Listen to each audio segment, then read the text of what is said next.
愛人如己，由愛自己開始。你愛唔愛你自己呢？你鍾唔鍾意你自己呢？你又點樣愛你自己呢？廣東話我哋成日講，對自己好啲，錫自己多啲。愛錫自己唔係自私啊，反而係一種健康、成熟、神喜悅嘅生命態度。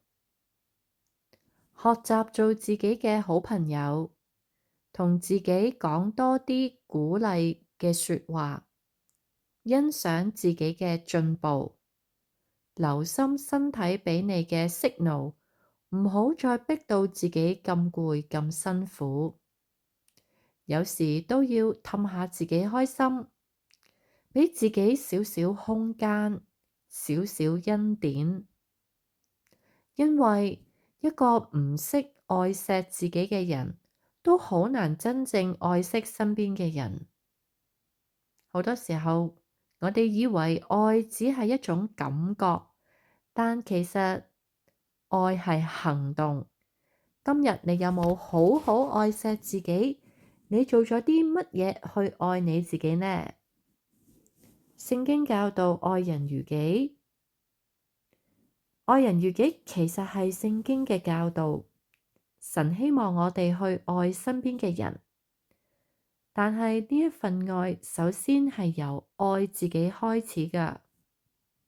有啲人唔鍾意自己，對自己好 harsh，好苛刻，成日講啲好 mean 嘅嘢，好刻薄嘅嘢，不斷踩自己。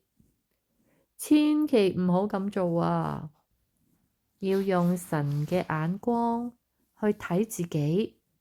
雖然我唔係完美，雖然我會犯錯，但呢啲都唔代表我唔值得被愛。因為神話我係寶貴嘅，耶穌基督用佢嘅寶血救贖我。我係天父所愛嘅兒女。既然神都咁愛我，我都應該學識愛自己。